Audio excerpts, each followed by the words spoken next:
Hello everyone. As you can see here, we are up to the Master Control fight, the third boss fight in the Terra from Beyond operation. First, what you want to do with an 8-man is you want to split up into colors, pairs of 2. What you want is you want to have a tank and a healer, each in one color. So a tank be blue, healer be orange, tank be yellow, and a healer be purple. I'll explain why you want to do that in a second. First, what you want to do is you want to kill these ads so that you can have a clean field to work with. Once you clear the ads, you'll see a circle appear under the Master Control hologram in the center. What you want to do is you want to have either your tank or heal corresponding with that color to stand in the center, and then you want your DPS of that color to go to the terminal that appears on any one of the 4 pillars and channel that panel. When the DPS channels the panel, the rest of the DPS must find a control core. There are 8 spread around the room. As you can see right here, you want your DPS to focus these cores until they are dead. They cannot attack them while they're shielded. This is why you must channel the panel. When you do this, you must focus down the cores, and then once you focus down one, you must go to the opposite end of the room and focus the other core that is unshielded. Every time you channel a panel, 2 cores will be unshielded. Once you destroy both cores, another color will spawn in the center, at which point the next color's tank or healer must stand in the center, and that color's corresponding DPS must then channel the panel and do that and destroy the cores until all of them are destroyed. At that point, phase 2 will begin, and I'll explain phase 2 when it starts.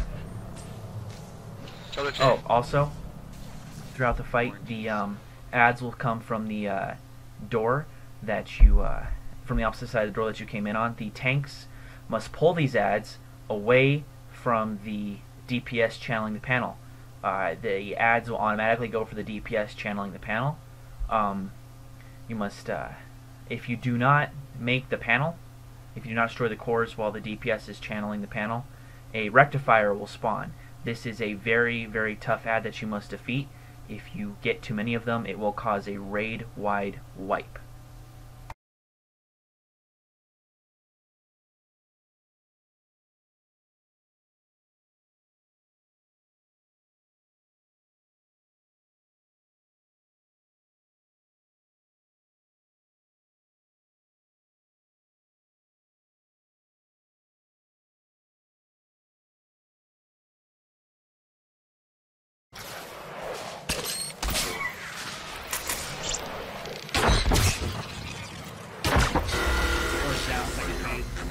Once you have destroyed all the cores, a big boss will spawn in the center where the Master Control icon was.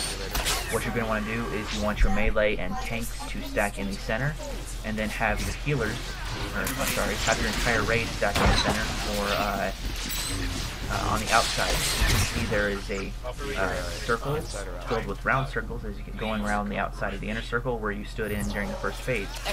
What you must do is they will appear in colors. You want to stand in a circle corresponding to your color. There will be 2 circles for both people of each color.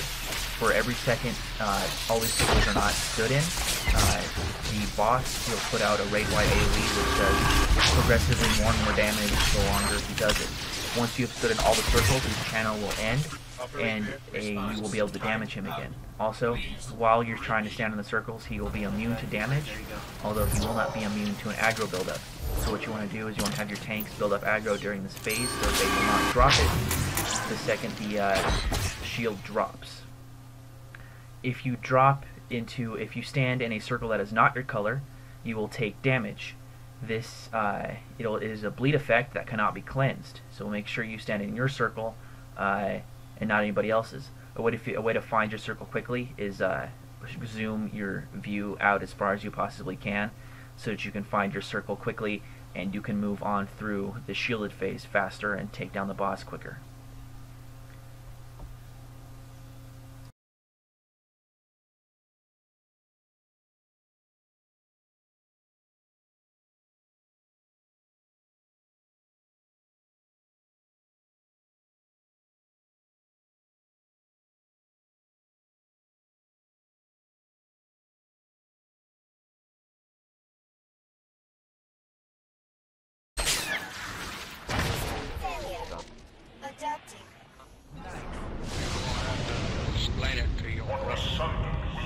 Cannot stop it.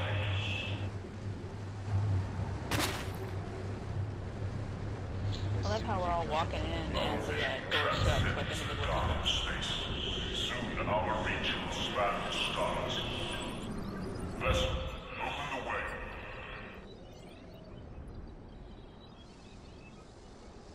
Noctera, Utos, for Lankas. Losma, Tunakunsta, Just Monat, the Engur Unsta. Natra Prota, Sotuli Umbaris.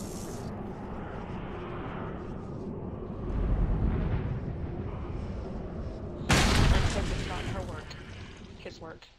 I'm staring at the girl character. Alright, here we are on the fourth boss of the Operation Terror from Beyond. He is Kefis the Undying. There are several mechanics to this fight, and there are 3 phases. On the first phase, the tanks must hold aggro on the boss as normal, facing away from the group.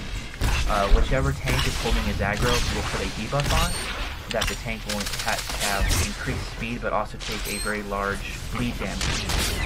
When he does this, an AoE will appear somewhere in the field that is very large. The tank must run through this AoE in order to cleanse the debuff.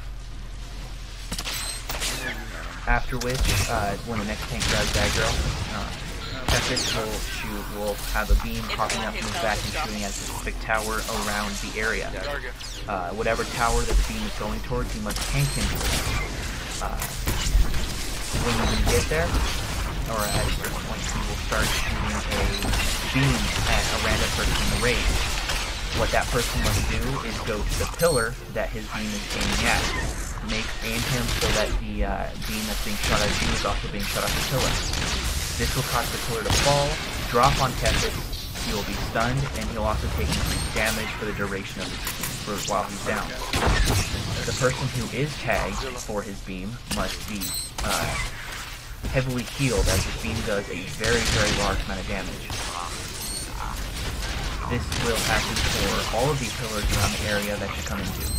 After that, the next phase will start, and I will explain that phase here in a moment.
Also, during the first phase, there will be this is the entrance to the second phase. During the beginning of the second phase, he will jump up and down into the center of the area. At this point, there will be a wave of blocks. They're very easy to avoid. You must avoid them. If you do not, you will take a very large amount of damage. Second, as you can see here, I have a circle above my head, which means I have nanites. Nanites do a bleed damage on whoever has them, but what you must do is, if you have nanites, you must go over to any of the towers that are up in the area. They are in relatively the same spot as the ones that you had him take down with the beam. What happens is you will channel, in order to get rid of the bleed, you must channel on this tower. Also, when you stop channeling or finish the channel to get rid of the bleed, the tower will fall. In order to do this, what you must do is you must drop the tower on Kefis as you did when he was shooting the beam. You must be careful though, he is not drawn to a tower, the tank must pull him over. Throughout the second phase, he will jump up into the air and do an AoE slam, as you saw there. you must try and drop the tower on him after he does a slam so that he doesn't do another slam while you're dropping the tower. Also, he will put out a blue AoE on the field that does a significant amount of damage, so please stay out of it. If you do not get rid of the nanite on your debuff, if you do not get rid of the nanite debuff, it will come off of you, but it will continue to do more and more damage once you have it. So what you want to have your raid do is have all of the nanite owners channel onto the pillar. And once after he does a smash and is near the pillar that you have selected to use with the drop, you tell your people to stop channeling, add the nanite people, and drop the tower on him. It doesn't matter if you stop the channeling early, you will still get rid of your debuff. Also, the same in the first phase, when he's down, he is stunned and will take more damage from the attack.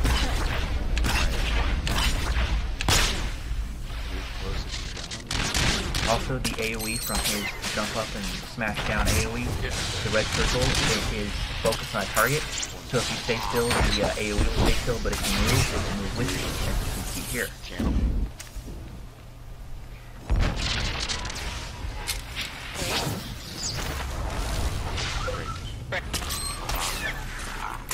What me and my guild have done, when you use all but the last tower in the nanite phase, what we do is we wait until he is at approximately 13 to 12% health. That is when approximately the third phase will start. You bring him over to the last tower and drop it on him. This delays the activation time of the third phase, which I'll tell you in a second. It increases our DPS output until we are able to kill him. Break.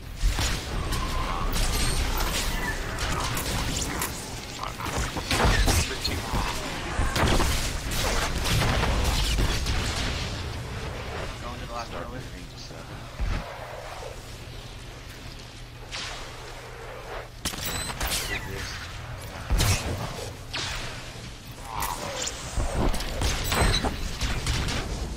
As you can see here, we do not have enough time to bring him over the pillar, but this is the third phase. It is a continuous